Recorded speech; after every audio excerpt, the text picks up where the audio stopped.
Alright, YouTube, it's Grant again. Second video here, part 2 or whatever you want to call it. St. Patrick's Day weekend, March Madness selections weekend or whatever. March Madness starts Tuesday, I think. I'm not for sure. Temple's playing right now, 41-43, trailing to UMass. They were winning at the half, but I have faith in Khalif Wyatt. He's gonna win.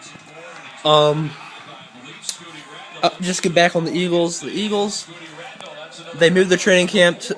They always were in Lehigh for as long as I can recall, and I've been there a 3 years or so. Wasn't there last year, had stuff going on, but I'm usually there at training camp.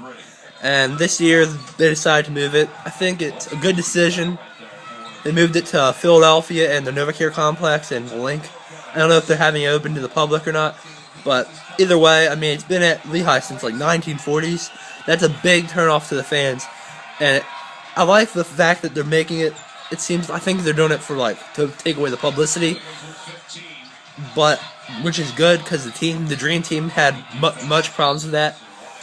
But taking it to Philadelphia is a big turnoff to the fans, and the Eagles are. I don't know if they're really not making good decisions, but they're really turning off their fans. They turned away the fans on some turned off on Michael Vick, Andy Reid. They just keep rebuilding. Fans want to see them win. They want to get to know the players. I mean, you got to give to your fans. You gotta be good with your fan base. They hide stuff.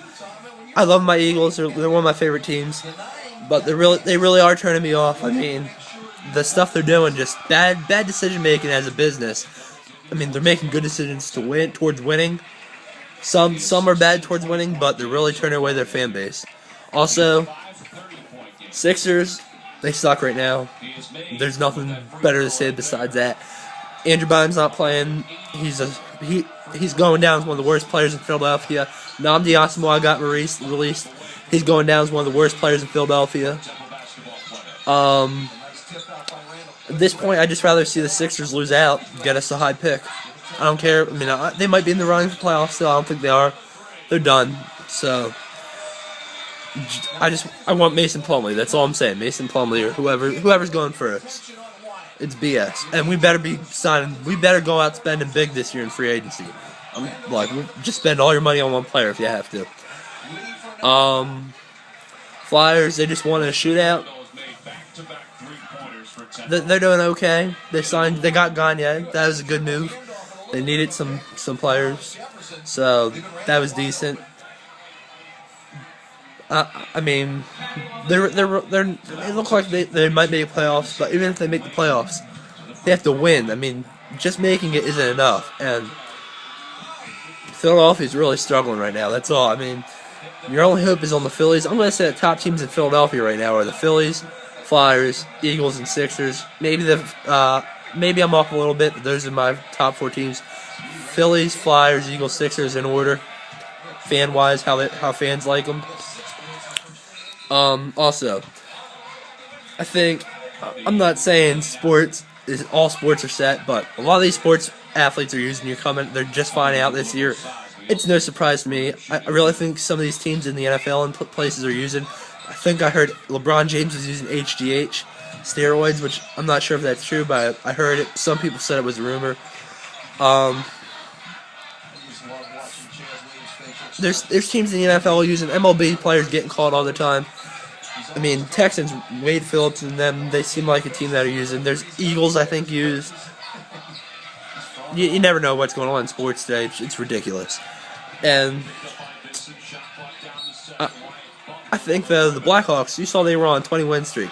This is what I'm trying to say, though. Sports is a business. It's all about money these days. Blackhawks were on a 20-win streak. Why? Because I'm not saying I know the facts for sure, but you had the NHL lockout. The NHL loses money from the NHL lockout. All the league commissioner or whatever has to do is talk to the refs, tell them who they went to win into each game. This is for any sport, NHL, NFL, any sport. They can tell them who to give the calls to, so what team wins. I'm telling you, they gave the call. They extended that Blackhawks streak to 20 or whatever wins, just to get views for Chicago, make money for Chicago. I mean, sports runs your state and city's economy.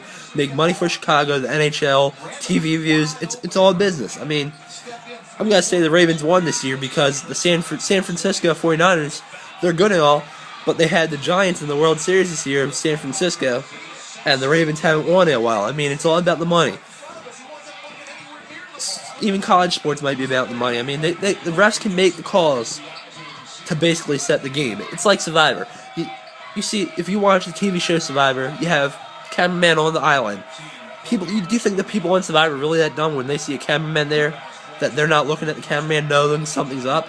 The refs make the calls, give it to the team that needs the money more, or needs the win, fan base wise, state wise, TV channel wise, or whatever. And sports is business. They're not fooling me. Some of these people, I don't know how people believe what they see and hear on the radio news and stuff. You gotta make your own bias and bases and opinions. So follow me on Twitter at GPWGW220241, GPW or GW220241. Great Players Win, a sports news group. That's all. Thanks for watching. Post more later. Thanks.